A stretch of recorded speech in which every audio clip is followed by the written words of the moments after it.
Hey babe, it's me.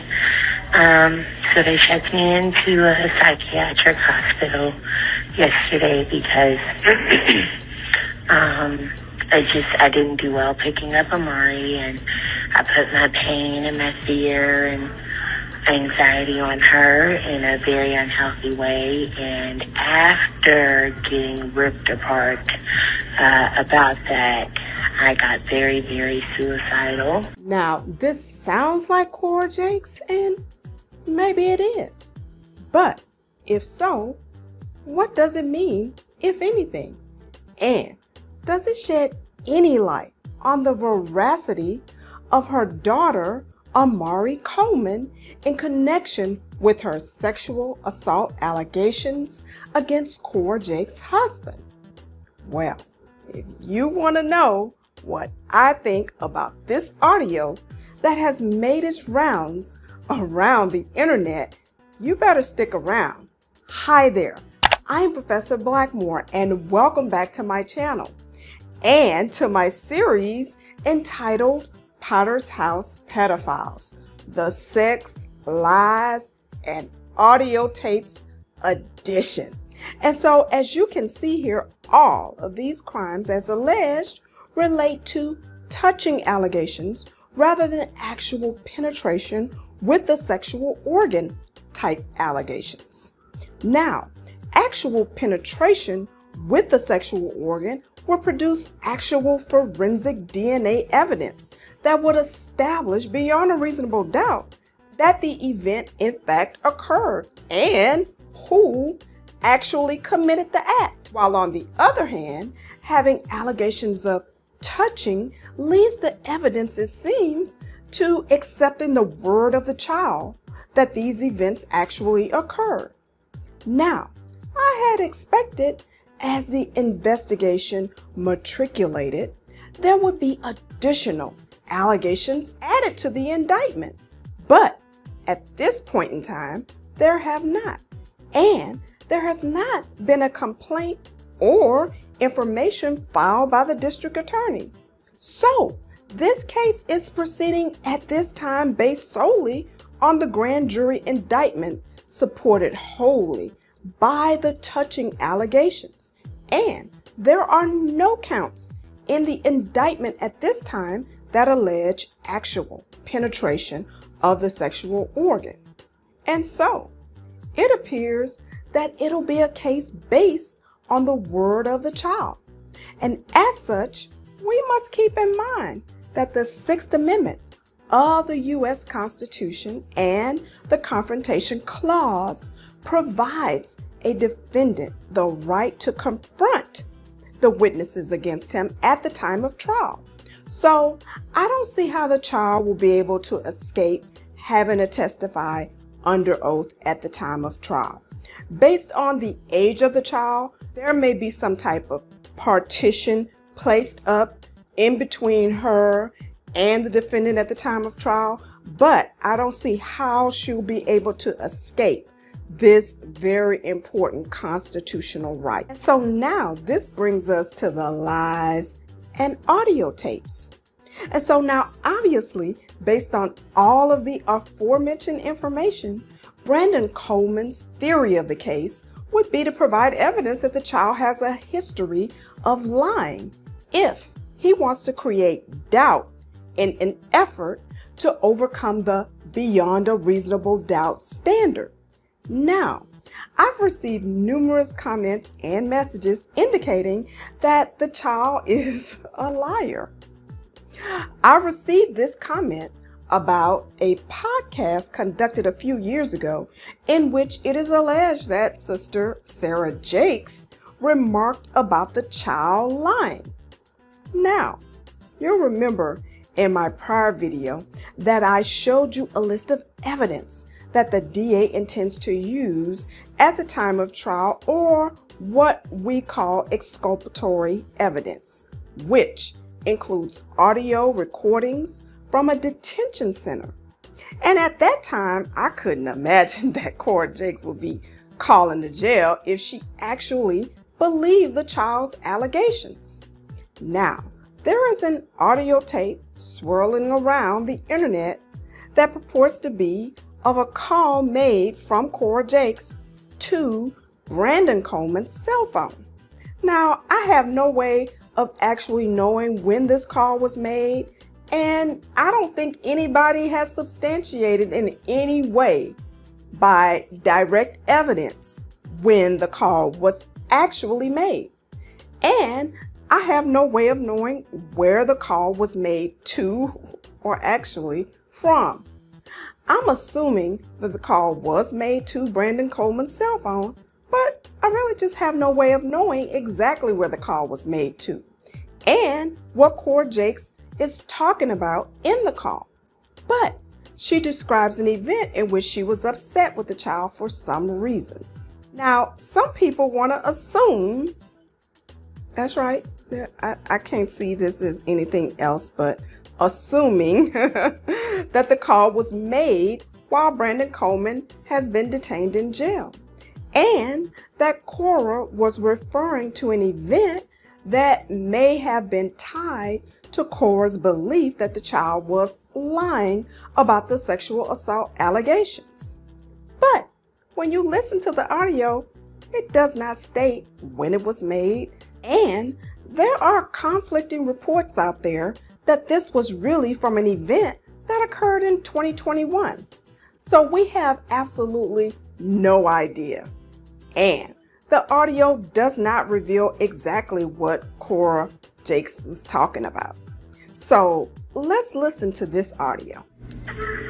Hey babe, it's me. So they checked me into a psychiatric hospital yesterday because I didn't do well picking up Amauri, and I put my pain and my fear and anxiety on her in a very unhealthy way. And after getting ripped apart about that, I got very, very suicidal.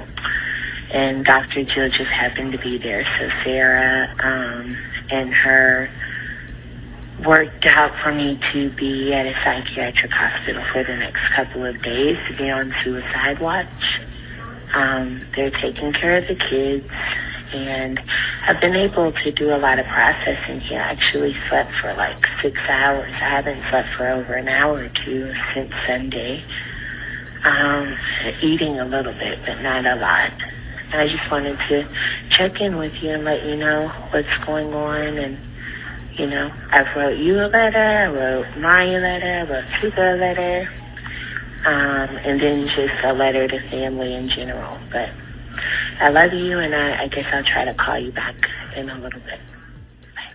Now, I can't, it doesn't fit together for me that this was actually audio from the same time that Brandon Coleman is in jail. I don't see her saying I love you and babe, calling him babe, but I'll let y'all decide.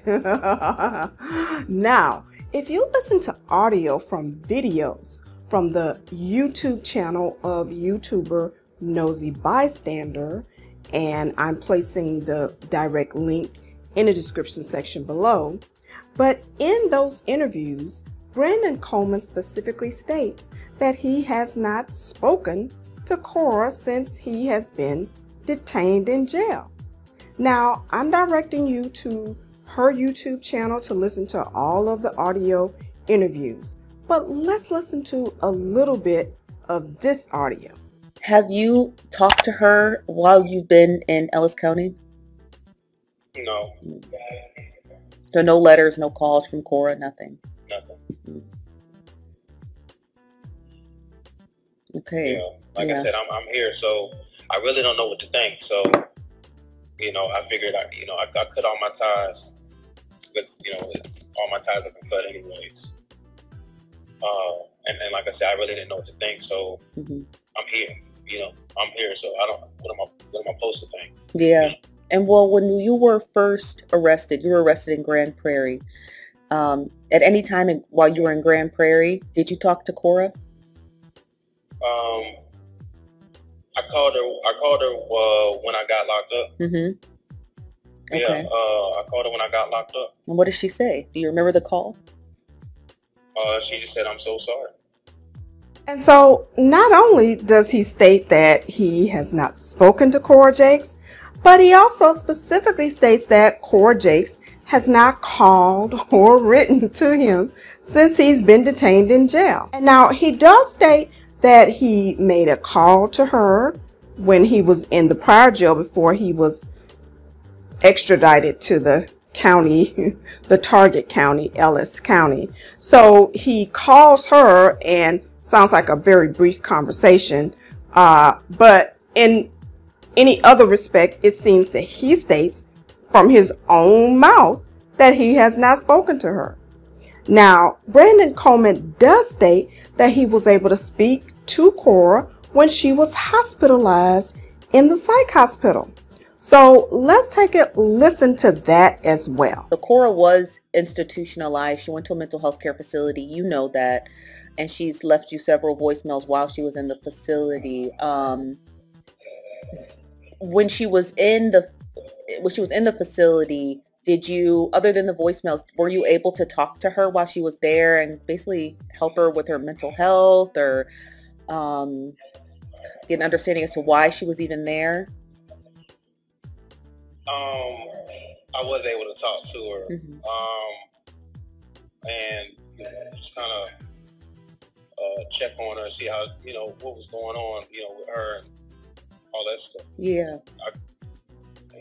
So I was able to talk with her. Okay, so let's try to untangle all of these confusing bits and pieces. So now this audio also substantiates my belief that the audio from Cora Jakes to Brandon Coleman that we listened to earlier when she was hospitalized must have been from a time prior to the time when he was detained in jail. And he could have said that when he was answering the question.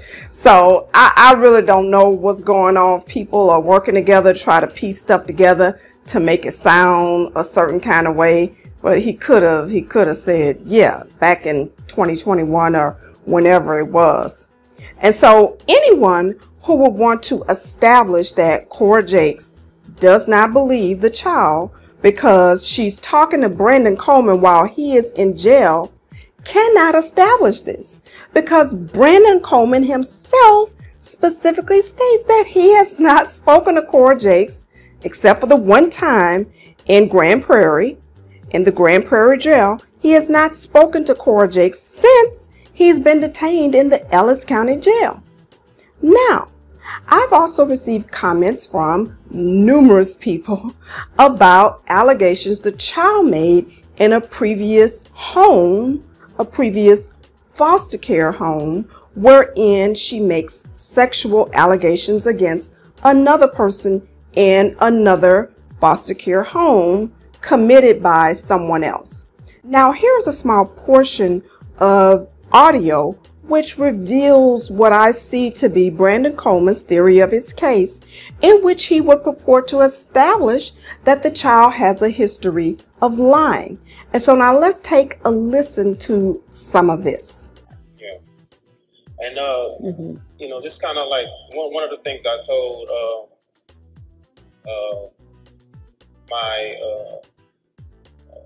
I told someone else was that this is not the first time that this has been brought up as far as an allegation like this. One of the biggest things we had, that was one of the earlier things we had when we adopted Amauri early on, was this against someone else. Within the first few months of fostering, we had something like this come up. With where she was staying prior to her adoption? Correct. So, that was one of those things that kind of, when this came up, kind of shook me a little bit. Like, this is not new. This is something that's happened before. So it made me question a whole lot of things with that as well. And that's why I said what I said, like, since early on, when we adopted her, one of the biggest things we had was her and her being, and one, telling the truth was always an issue. Mm. Even during our marriage, we had big issues with that. Yeah. So much so that we even threatened to put her in a boarding home. Because of the lying. Yeah, it was like ridiculous. Asking what the color of the sky would be was always iffy, you know? Mm-hmm.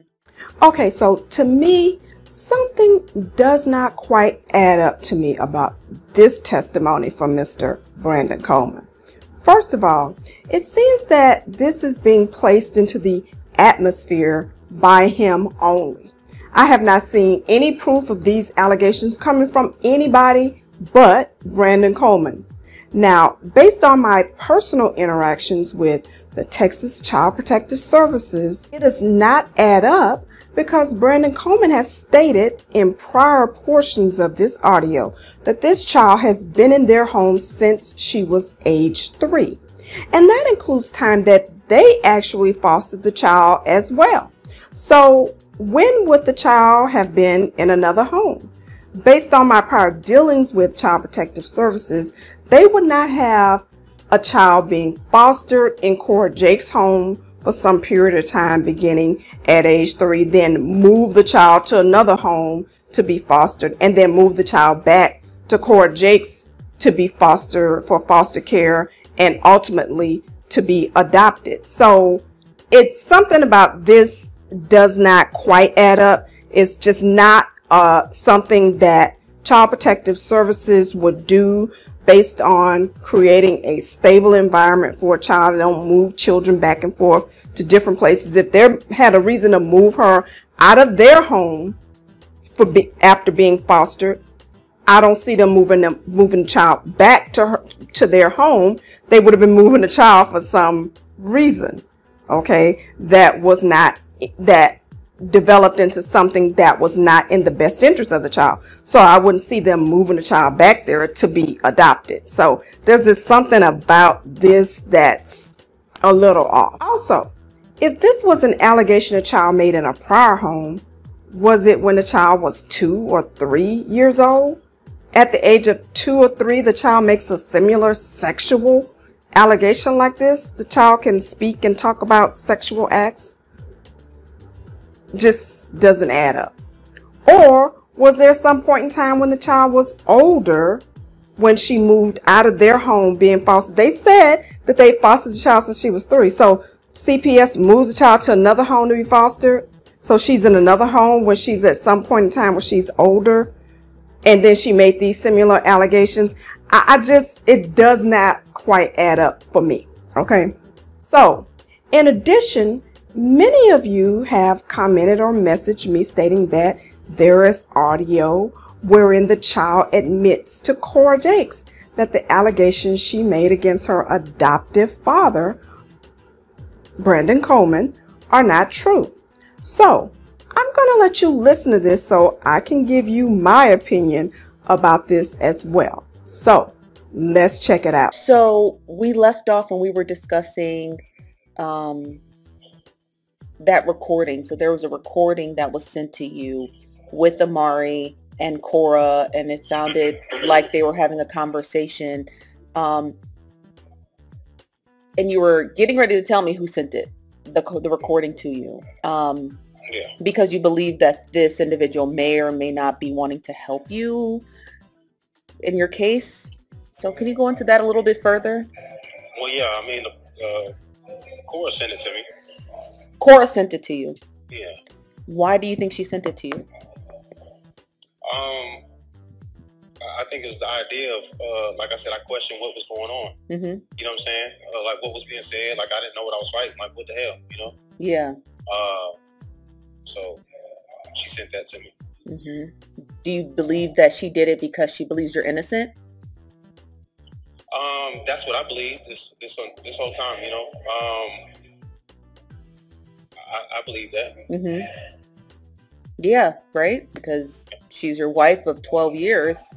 She's inclined to believe you. Okay, so neither one of the people in this interview actually state exactly what the child said. And what I got from what Brandon Coleman was saying is that he asked Cora what was going on. And Cora played this alleged audio from a conversation she had with the child wherein the child made these sexual allegations to her, i.e. Cora Jakes. Now, I don't know why that would be seen as Cora Jakes trying to help him, but we have no way of knowing what was said on that audio recording either. So, let's recap.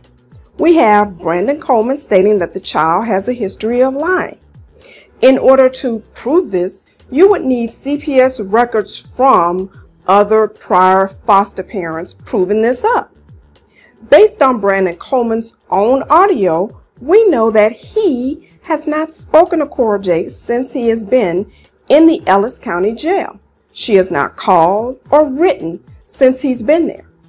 He called her one time when he was first detained in Grand Prairie, but he called her, and what we do know is that she, Cora Jakes, has declined to bail her husband, Brandon Coleman, out of jail.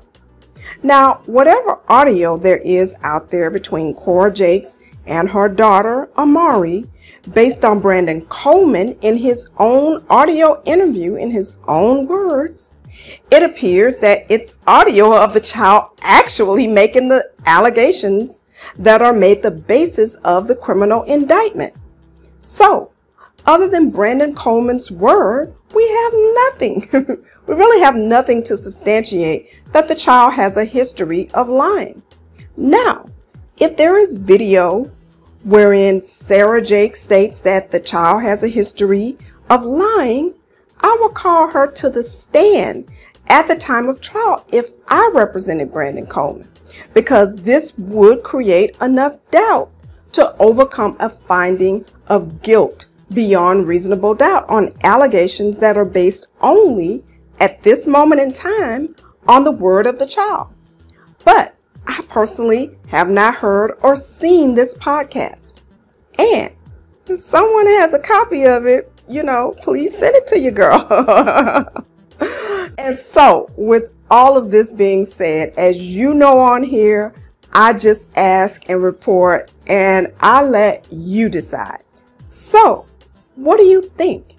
Based on all of this, do you think the child is lying? And do you think Cora Jakes thinks the child is lying? Why do you think Cora Jakes has not bailed her husband out of jail if she believes him? Why has Cora Jakes not called or written her husband in jail if she believes him? Please let me know by leaving your comments in the comments section below. And I hope you'll also give me a big thumbs up. And I hope you'll also consider donating to this video by clicking the super thanks heart button below.